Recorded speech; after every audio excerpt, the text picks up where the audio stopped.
গরমের তীব্রতা যত বাড়ে ততই বাঙালি বা পশ্চিমবঙ্গের মানুষরা হালকা পাতলা ঝোল খেতে পছন্দ করে। আর বাঙালি বাঙালি মানেই তো মাছে ভাতে বাঙালি। একটা দিন মাছ ছাড়া বাঙালি চলতেই পারে না। আর এই গরম যখন আসে তখন আমাদের মনে পড়ে যায় বিভিন্ন জিওল মাছের রেসিপি। সেরকম জিওল মাছের একটি রেসিপি অবশ্যই কই মাছ, শিঙি, মাগুর, আরও কত কী। তার মধ্যে কই মাছ আলাদা একটা মাধুর্য রাখে। কই মাছের সঙ্গে কাঁচকলার মেলবন্ধনটা না আরও জমে ওঠে। আজকে আপনাদের সঙ্গে শেয়ার করব বাঙালি স্টাইলের কাঁচকলার সঙ্গে কই মাছের ঝাল। যাই হোক, দেখতেই পাচ্ছেন এই কই মাছগুলো বাজার থেকে কিনে আনা হয়েছে। এগুলোকে কাটতে হচ্ছে খুব যত্ন করে। কারণটা কি, কই মাছ কাটা কিন্তু খুব কঠিন ব্যাপার। আর আরেকটা স্টাইল দিয়ে কাটানো যায়, সেটা হলো লবণ দিয়ে ঢেকে রাখতে হয়। এতে মাছগুলো মরে যায়। এতে নাকি স্বাদের অনেকটা ফারাক হয়, অর্থাৎ ডিফারেন্স দেখা যেতে পারে। তাই মাছগুলোকে ছাই দিয়ে প্রথমে এর কাঁটাগুলোকে কেটে আঁশ ছাড়িয়ে কাটতে পারলেই ভালো হয়। এই দেখুন, সমস্ত মাছ কাটাকুটি কমপ্লিট। এবার কলপারে এনে ভালো করে ধুয়ে নেওয়ার পালা। খুব যত্ন করে মাছগুলোকে ধুয়ে নিতে হবে। তারপরেই আসছে কাঁচকলাগুলোকে কেটে কুটে নেওয়ার পালা। আর এই ফাঁকে মাছগুলোকে ধুয়ে কিন্তু ভালো করে হলুদ লবণ মাখিয়ে রাখতে ভুল করবেন না। কারণ গরম তো খুব বেশি, তাই গরমে মাছ নষ্ট হয়ে যেতে পারে। যাই হোক, এবার কড়াইতে বেশ সর্ষের তেল দিয়ে এবার এক এক করে মাছগুলোকে ভেজে নেওয়ার পালা। এদিকে কিছু মশলা বেটে নেব। গরমের হালকা ঝোল, তাই মশলার মধ্যে বাহুল্য নেই। কয়েকটা জিরে, কাঁচা লঙ্কা আর একটা শুকনো লঙ্কা।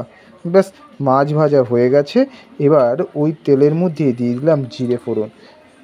হালকা ঝোল তো, তাই জিরে ফোড়ন এখানে উপযুক্ত।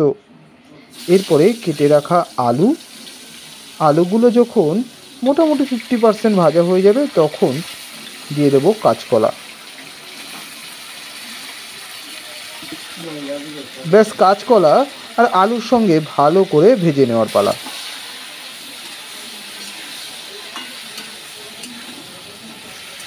যখন বেশ 70% ভাজা হয়ে আসবে তখন আমরা দিয়ে দেব সেই বাটা মশলা। আলাদা করে সবজি তোলার দরকার নেই, একটু সাইড করে সেই মশলাগুলো এর মধ্যে বলেছি জিরে, অল্প একটু আদা, দুটো কাঁচা লঙ্কা আর দুটো শুকনো লঙ্কা। ব্যাস, এবার দিয়ে দেওয়া হবে হলুদ আর পরিমাণ মতো লবণ।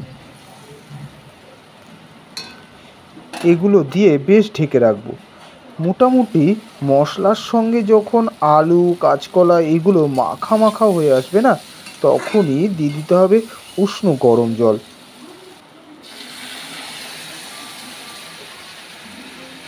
ব্যাস, আমাদের মোটামুটি ঝোল রেডি। এবার আমরা দিয়ে দেব সেই ভেজে রাখা কই মাছগুলো। যেহেতু গরম, তাই পাতলা ঝোলটাই একমাত্র উপযুক্ত। কই মাছের অনেক রকমের রেসিপি হয়, তবে এই রেসিপিটা সকলের জন্য আদর্শ। এটা খুব প্রচলিত একটা মাছের ঝাল, কই মাছের সঙ্গে কাঁচকলা। আমাদের যখন শরীর খারাপ হয় না, তখন এই ঝোলটার কথা মনে পড়ে। ব্যাস, আমাদের তৈরি। এবার নামিয়ে নেওয়ার পালা।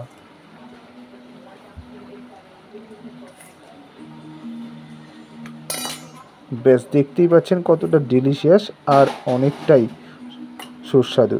এই গরমে এরকম পাতলা ঝোল আর ঝোল মাছের জাস্ট কথা হবে না। এতক্ষণ রাজুর সঙ্গে ছিলেন। পুরো রান্নাটা যদি ভালো লাগে অবশ্যই চ্যানেলটিকে সাবস্ক্রাইব করবেন।